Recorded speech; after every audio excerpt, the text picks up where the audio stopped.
ಆತ್ಮೀಯ ವಿಕಲಚೇತನ ಬಂಧುಗಳೇ ಮತ್ತು ಪೋಷಕರೇ, ಕರ್ನಾಟಕ ರಾಜ್ಯ ವಿಕಲಚೇತನರ ಆರ್ಪಿ ಟಾಸ್ಕ್ ಫೋರ್ಸ್ ಗೌರವಾಧ್ಯಕ್ಷರಾದ ವಿಜಯಲಕ್ಷ್ಮಿ ಮಾಡುವ ಅನಂತ ನಮಸ್ಕಾರಗಳು. ಮಹನೀಯರೇ, ಇದೇ ದಿನಾಂಕ 22/9/2025ರಿಂದ 7/10/2025ರವರೆಗೆ ಮಾನ್ಯ ಕರ್ನಾಟಕ ರಾಜ್ಯ ಸರ್ಕಾರದ ರಾಜ್ಯ ಹಿಂದುಳಿದ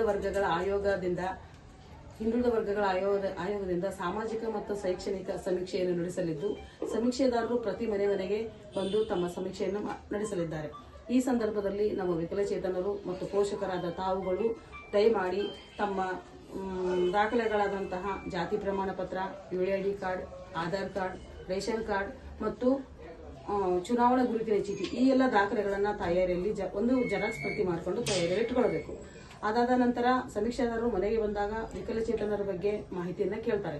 ಕಾಲಂ ನಂಬರ್ 16ರಿಂದ ಪ್ರಾರಂಭವಾಗುವಂತಹ ವಿಕಲಚೇತನರ ಮಾಹಿತಿಯ ಬಗ್ಗೆ ಮೊದಲನೇದಾಗಿ ನೀವು ವಿಕಲಚೇತನರೇ, ಹೌದು ಎಂದಾದಲ್ಲಿ ವಿಕಲಚೇತನರು ಎಂದು, ಇಲ್ಲ ಅಂದ್ರೆ ಇಲ್ಲ ಅಂತಂದು ಹೇಳಿ. ಆನಂತರ ವಿಕಲಚೇತನರ UID ಕಾರ್ಡ್ ನಂಬರ್ ಕೇಳ್ತಾರೆ. UID ಕಾರ್ಡ್ ನಂಬರ್ ಇದ್ರೆ ನಂಬರ್ ಹೇಳಬೇಕು, UID ಕಾರ್ಡ್ ಕೊಡಬೇಕು. ಅದು ಇಲ್ಲದ ಪಕ್ಷದಲ್ಲಿ ಅಂಗವಿಕಲತೆ ಪ್ರಮಾಣ ಪತ್ರವನ್ನು ಕೇಳ್ತಾರೆ. ಅಂಗವಿಕಲತೆ ಪ್ರಮಾಣ ಅದು ಕೂಡ ಇಲ್ಲ ಅಂತಂದ ಪಕ್ಷದಲ್ಲಿ ನಿಮ್ಮ ವಿಕಲಚೇತನತೆಯ ವಿಧ 21 ವಿಧದಲ್ಲಿ ನಿಮ್ಮ ವಿಕಲಚೇತನ ವಿಧ ಯಾವುದಿದೆ ಆ ಒಂದು ಬಗೆಯನ್ನ ಅವರಿಗೆ ತಿಳಿಸಬೇಕು. ಆ ನಂತರ ಪ್ರತಿದಿನದ ಚಟುವಟಿಕೆಗಳಲ್ಲಿ ನಿಮಗೆ ಆರೈಕೆದಾರರು ಇದ್ದಾರಾ, ನಿಮ್ಮನ್ನು ಆರೈಕೆ ಮಾಡಲಿಕ್ಕೆ ಅಂತ ಕೇಳ್ತಾರೆ. ಆರೈಕೆದಾರರು ಇದ್ರೆ ಆರೈಕೆದಾರರು ಇದ್ದಾರಾ ಅಂತ ಹೇಳಬೇಕು, ಇಲ್ಲ ಅಂತ ಪಕ್ಷದಲ್ಲಿ ಇಲ್ಲ ಅಂತ ಹೇಳಿ ನೀವು ತಿಳಿಸ್ಬೇಕು. ಆನಂತರ ಪ್ರತಿದಿನದ ಕೆಲಸ ಕಾರ್ಯಗಳಲ್ಲಿ ನೀವು ಯಾವ ರೀತಿಯ ಸಾಧನ ಸಲಕರಣೆಗಳನ್ನು ಬಳಕೆ ಮಾಡ್ತೀರಾ ಅಂತ ಕೇಳ್ತಾರೆ. ಅಂತಂದ್ರೆ wheelchair, crutches, elbow, hearing pad, walker, smart watch, walking stick ಈ ತರದ ಸಲಕರಣೆಗಳ ಇದರಲ್ಲಿ ಯಾವ ರೀತಿ ಸಲಕರಣೆಗಳ ನೀವು ಬಳಕೆ ಮಾಡ್ಕೊಂತೀರಾ ಅದನ್ನ ಅವ್ರಿಗೆ ತಿಳಿಸ್ಬೇಕು. ಅದಾದ ನಂತರ ನಿಮ್ಮ ವೈವಾಹಿಕ ಸ್ಥಾನಮಾನ, ನಿಮ್ಮ ಮದುವೆ ಆಗಿದೆಯಾ ಅಂತ ಕೇಳ್ತಾರೆ.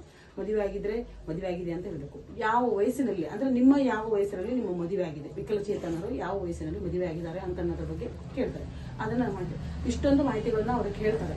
ಎಲ್ಲಾ ಮಾಹಿತಿಗಳನ್ನ ಸರಿಯಾಗಿ ಉತ್ತರ ನೀಡಿ ಸರಿಯಾದ ದಾಖಲೆಗಳನ್ನು ಕೊಟ್ಟು ನೀಡಿದ್ರೆ ಮುಂದಿನ ನಿಮ್ಮ ಭವಿಷ್ಯಕ್ಕೆ ಒಂದು ಉಜ್ವಲವಾಗುತ್ತದೆ ಅಂತ ಹೇಳ್ಬೋದು. ಆಮೇಲೆ ಎಲ್ಲದಕ್ಕಿಂತ ಮುಖ್ಯವಾಗಿ ಕರ್ನಾಟಕದಲ್ಲಿ ವಿಕಲಚೇತನರ ಸಂಖ್ಯೆ, ಸ್ಥಾನಮಾನಗಳು ಮಾಹಿತಿ ನಿಖರವಾಗಿ ಸಿಗಲು ತಾವುಗಳು ದಯಮಾಡಿ ಸಹಕರಿಸಬೇಕೆಂತಂದು ತಮ್ಮಲ್ಲಿ ವಿನಂತಿಸಿಕೊಳ್ಳುತ್ತೇನೆ.